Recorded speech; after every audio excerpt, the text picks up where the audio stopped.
All right, ladies and gentlemen, it has finally happened. Julian Smith, the YouTuber, has finally gone crazy, it turns out. We knew this was going to happen whenever we saw him do that Kickstarter to find his ex-girlfriend from 3rd grade or something like that. Didn't get it funded, it turns out.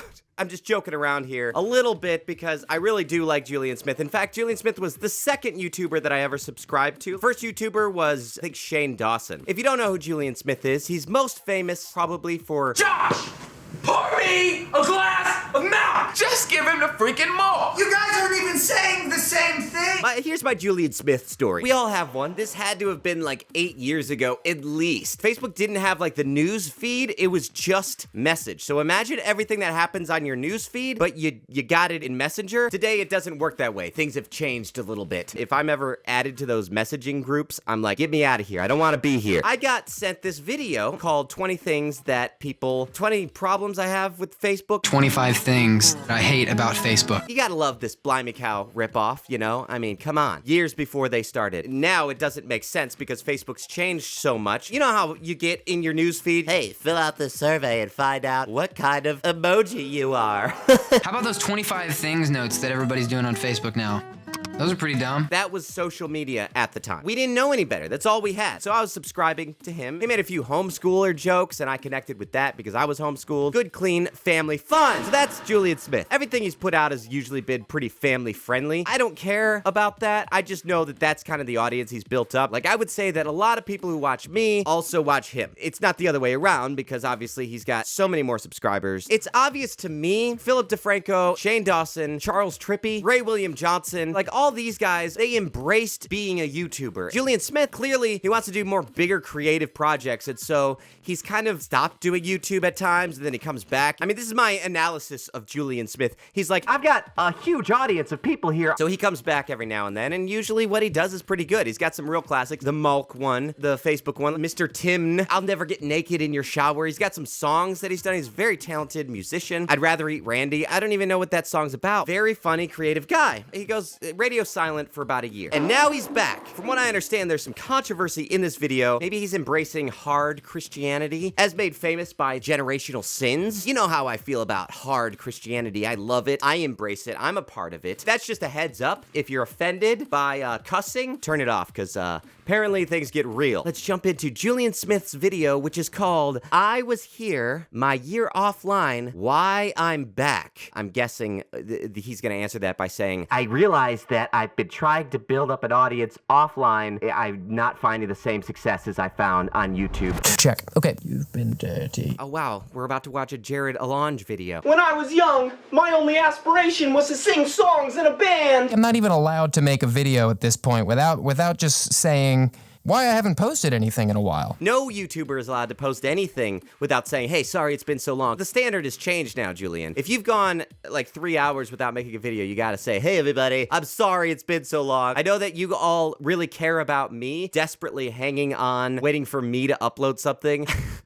Every time I release a video, I think this is the one. This is the one where people are gonna realize they're gonna figure me out, and then they're gonna just stop watching this time. Maybe I have in the past, but I feel like apologizing for not coming out with a video, it's just saying, guys, please stick with me. Like, it's more of a selfish thing. You guys don't care. If I stop making videos, there's a million hours a day uploaded to YouTube, somebody's gonna fill that void. You're gonna go watch Ray William Johnson or something. Took the year off from the YouTube grind entirely. I've done this in the past. This isn't a new thing. What is it? He's taken about 8 years off in the span of his 10 years being on YouTube. The grind is a lot. I think a lot of people think it's just an easy job. You're a YouTuber. Get over it. Think about what my parents had to do before you know, people from my light's not on because it seems like this dream job. You just think like, wow, I could just be myself. This is kind of a trend right now on YouTube as well. People talking about like candor, genuineness, realism. It is a dream job. I've worked in fast food, warehouses, and my dad worked in a machine shop his whole life. He still works in a machine shop. That wasn't his dream, but he had 2 kids and a wife, and he had to take care of them, and it was a different time. Like, nobody got to say, I want to be an entertainer. You had that dream, and then eventually you're like, okay, yeah, that was a cool dream, but now it's time to go back to the farm. I don't feel bad for you, Julian. I'm sorry. Turning 30 this year was a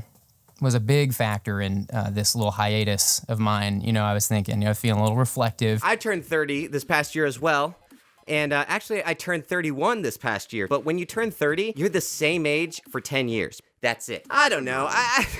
I think maybe for some of us who grew up thinking that we were gonna be rock stars and we looked up to people like Relient K, Switchfoot, DC Talk, like we saw, oh man, these guys, they hit their stride whenever they were 20. And we look up to these people. And then we realize, oh crap, I'm 30, I'm past my prime. C.S. Lewis, he didn't write his first book until he was 35. So that guy took a long time to reflect and to think, but also I'm not C.S. Lewis. I'm just a dude and I'm lucky to have what I have. Maybe I'm a jerk, but I feel like Julian Smith should feel lucky to have what he has. It's funny to live in the time that we live and to look at a camera and say, I don't know what I'm thinking with my life. I don't know what I'm doing. I was one of the first people to start making money on YouTube. And now it's like a legitimate career path. It's crazy. People are actually doing it. It's a beautiful thing. But, my life became consumed by it. I just watched Jim and Andy on Netflix. If you haven't seen it, you've got to watch it. Jim Carrey's new documentary. Oh, this makes a lot of sense now. If you guys haven't seen Jim and Andy, Jim Carrey's definitely just gone nuts now.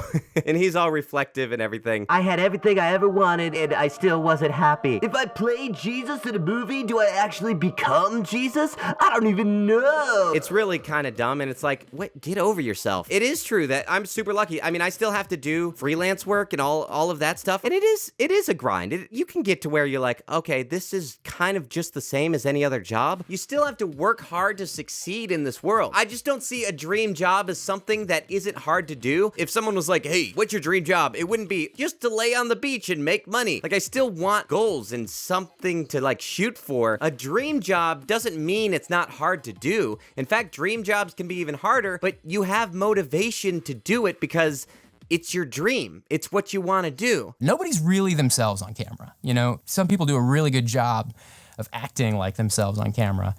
Even now, I'm probably doing things I don't even realize just because there's a camera in my face. I just realized I had my headphones on this entire time. Whoa. You stole that from Steve Martin there, buddy. Did I have this on the whole time? Well, I must have looked like an idiot up here. But we all know that, right? Like, that's not something that people watching are like, I bet Steve Martin acts that way when he's with other people. Comedians, actors, we all know that they're acting. Just do your act. I don't act this way. Maybe when I'm drunk. If I yelled at my wife when I talk to her like this, it would be annoying. If I'm like, hey, Carmen, so what are we gonna do today? You think we should go to like PetSmart and get something for the dog? Nobody wants to see that. You want to see a show. That's why you clicked on my video. YouTube is one of the most genuine like mediums that you can have. You still have to put on a show. Nobody wants to hear me talk about like, I had some diarrhea today. That was pretty tough, but I had some Imodium AD. To a degree, I share my life with you guys. To a degree, I act like myself. But there are things that I do whenever don't have the camera on, and there are things that I do when I do have the camera on, and those two things aren't the same thing. He talks very candidly about losing himself in playing a version of himself on camera and realizing how thin your personality actually is when you can turn certain parts of it on and off at the blink of an eye. You start to realize, wow, like, well, what is real of my personality? Is any of it real at all? And I went through a version of that. You can say all this is, in somebody's head. You can say this is all just like not real. You can say these problems are made up. But when you're making that much money, 20 million views a month, And you're getting $1 per view. and you realize that's still not what you were looking for. You can't say that's made up. I think that's just kind of the essence of overthinking who you are and what you're doing. When I watched that movie, I was like, okay, I kind of get overthinking it, especially at Jim Carrey's level. I think he was the highest paid actor in Hollywood at one point, and he's a comedian. How do you like reconcile that? You're like, okay, I was doing jokes, but people are taking this seriously. Maybe I have this responsibility to be something greater for people. I think whenever you start overthinking what you're doing, you can get in a funk. Like, I haven't released a Say Goodnight Kevin episode in a long time. And I'm kind of in a place where I'm like, I don't know how to do that anymore. Even though I think I could, if I just sat down and tried to do it, I could do it. Those didn't get as many views, so I'm like, well, maybe people don't even want them. Who cares? But you can overthink yourself. But then you have to come back and say like, okay, stop it, Kevin. You're just a clown. Like Jim Carrey, Julian Smith, you're just there for people to laugh at. And that's okay. Whenever you start thinking like, oh man, what am I doing? Like, what does it really mean? Who am I? Am I really who I am whenever the camera's off? Am I being as genuine as I could be? If you get yourself into that mindset of thinking, I'm an artist, I'm saying something, and everything I do just has so much importance, you're not gonna be able to do what it is that you do which is trying to make people laugh. In America, we're just told from birth that we're special snowflakes. Special snowflakes? No, Julian, that is a dog whistle to the alt-right. Don't you realize that? Where have you been? You been offline for a year? 2017, that's a weird year to be offline. DNA we share with our parents and our grandparents and all our relatives. We basically are them. You know, and we have quantum theory and like all particles manifesting all possibilities in different dimensions. And these theories. I'm starting to think that that's not water. Little, Tennessee whiskey you got there, Julian, which is fine. No judgment on my part. This isn't water either. It's coffee. They're what we rely on for our makeup of our universe. You know, like what we know about what we don't know. I'm not a scientist. What are you talking about? These little tiny compartmentalized, bite-sized personalities, these bite-sized entities. Shut up. See, he's so overthinking all of this. Wow, I didn't really mean to get into all this. I was actually literally just starting this video to talk about why I've been off the internet and what are we, oh my gosh, 4.5 minutes in, and he's not said anything. Maybe I should just move to the middle of nowhere. No, I'm joking. Quantum physics. Who are we? When I turn on the camera, do I disappear when the camera turns off? You don't. There's a camera. You take a picture of yourself. I'm not a scientist. Don't overthink it, man. Just make stupid videos. That's all anybody wants. Really am excited about a lot of the stuff I've been working on this year. Here we go. Okay, I've been working really hard on a lot of extracurricular activities, and the only place I'm gonna be able to sell this is with my YouTube audience, so I better get in front of the camera and look really genuine so that whenever I am ready to sell this thing, I'll have a built-in audience to sell it. And there's nothing wrong with that. To me, it just looks like this false genuineness. I've been on a flip phone since February. It's been amazing. I've actually loved it. I've not missed my iPhone at all. So brave. Moving to a place like Italy or something, or south of France. It's just not concerned about. See, I never think that. Like, maybe when I'm on vacation, I'm like, this is really nice. I'm pretty much your quintessential millennial. The stuff that exists today, YouTube and the internet, radio signals, has only existed in the last 100 years. So, to me, the opportunity to embrace the technology that we have today, I think is amazing. I don't agree with, like, going off into the woods and just living in the woods because we need to embrace true humanity. I think it's important to be careful. Like, don't let it control your life. But if you're gonna go radio silent, then I don't know what it is that bothers me about people who are like, hey, everybody, I'm going off Facebook for the next 4 years. Then all these people, hey, goodbye, so long, see ya. They're just sticking around, waiting. Hey, thanks so much for all the support. I really appreciate it. I think that's dumb. That's just me being real, okay? I'm just being honest and open. That's just who I am. Just accept it or don't accept it. I don't care. I don't give a fuck. I don't want to live that life, and here's why. Okay, why? That life is in the past. That's a dying chapter in humanity. True. Unfortunately. I want to live in 2017. But I'm still the same me. I'm still super still weird me, and obnoxious. Guys, we're going back to our roots. It's still us. We're putting out a self-titled album. I got a lot of quirks. I am so thankful that you have supported me over all these years. You're welcome. How do we live the best life now? Oh, geez. I think he's about to try to convert us to Scientology. It can be funny. You know, we can still laugh about some of it. It's ridiculous. Some of the shit that happens in this world. No, it's not Christian! Why, Julian? Why? Why would you say that word?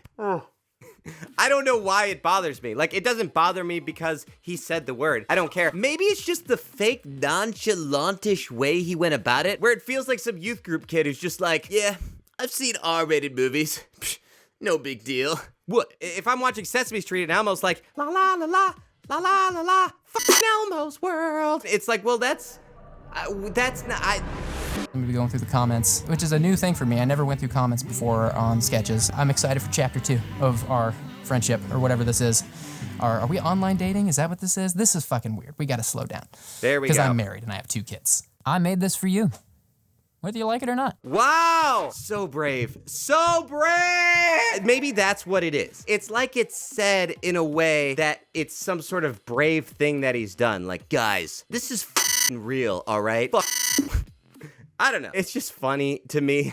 Just kind of this, hey guys, I make goofy comedy videos and now I'm gonna get real existential and weird. I don't think that everything has to be super important. Sometimes I go through like phases where I'm like, am I doing anything that matters in this world? Am I gonna leave a legacy? Did I actually use what I do to the best of my ability? Probably not, but also I think that there's kids in high school and college who watch my videos, they had a bad day, and then they are happy. You know, and maybe I have made a difference, but I also just want to make videos, and I just want people to watch me. I just want to be famous.